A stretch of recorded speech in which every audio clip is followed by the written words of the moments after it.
Assalamualaikum warahmatullahi wabarakatuh. Halo anak-anak, apa kabar? Semoga tetap sehat ya, agar pembelajaran kita bisa berjalan dengan lancar. Pada video pembelajaran kali ini, kita akan mempelajari tentang perdagangan antar daerah atau perdagangan antar pulau, serta perdagangan internasional.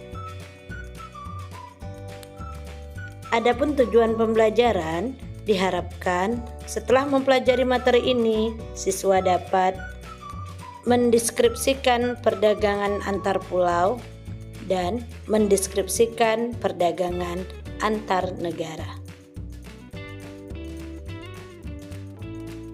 Sekarang kita mulai ya. Perdagangan antar daerah atau perdagangan antar pulau. Perdagangan merupakan kegiatan tukar-menukar barang atau jasa berdasarkan kesepakatan bersama tanpa ada unsur paksaan. Perdagangan antar pulau merupakan perdagangan yang dilakukan oleh penduduk suatu daerah dengan penduduk dari daerah lain dalam satu batas wilayah negara atas dasar kesepakatan bersama. Adapun tujuan dari perdagangan antar pulau yaitu 1. Memperoleh keuntungan. Keuntungan diperoleh dari selisih antara harga beli dengan harga jual. Dan yang kedua, memperluas jangkauan pasar. Maksudnya bahwa jumlah konsumen yang mengkonsumsi barang tersebut semakin banyak dan tersebar di berbagai daerah.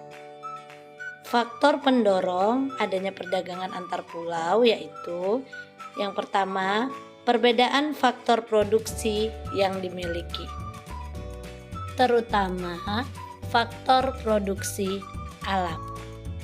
Dan yang kedua adalah perbedaan tingkat harga barang antar daerah. Kita lanjutkan manfaat dari perdagangan antar pulau. 1.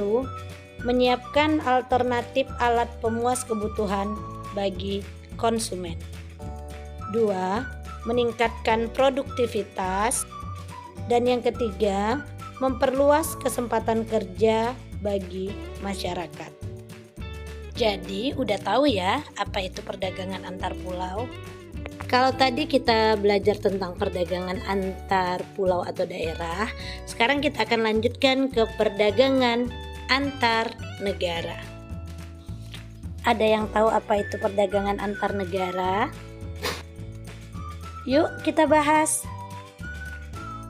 Perdagangan antar negara atau sering disebut perdagangan internasional merupakan aktivitas perdagangan yang dilakukan oleh masyarakat suatu negara dengan masyarakat negara lain atas dasar kesepakatan bersama.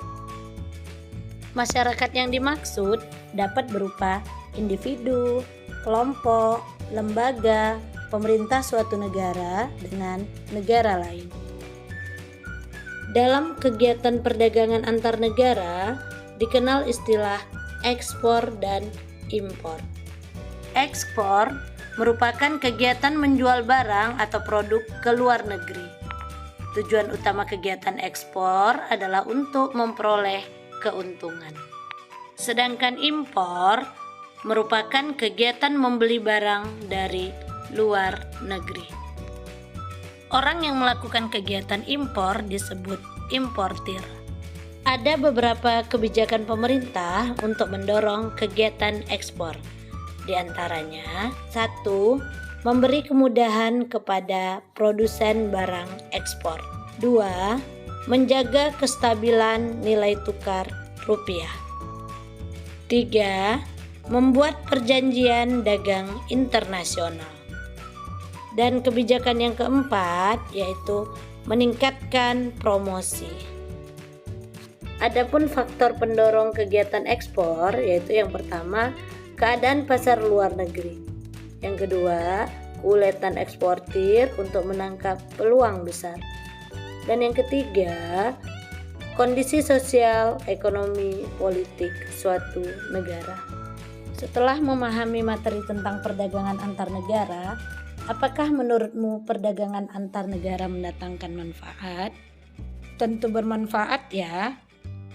Manfaat perdagangan antar negara menurut Sadono Sukirno adalah sebagai berikut. 1. Memperoleh keuntungan. 2. Memperoleh barang yang tidak dapat diproduksi di dalam negeri. 3. Menjalin persahabatan antar negara. 4. Transfer teknologi modern. Adapun faktor-faktor yang mendorong terjadinya perdagangan antar negara antara lain: 1. Untuk memenuhi kebutuhan barang dan jasa dalam negeri. 2. Keinginan memperoleh keuntungan dan meningkatkan pendapatan negara. 3. Adanya perbedaan kemampuan penguasaan ilmu pengetahuan dan teknologi dalam mengolah sumber daya ekonomi.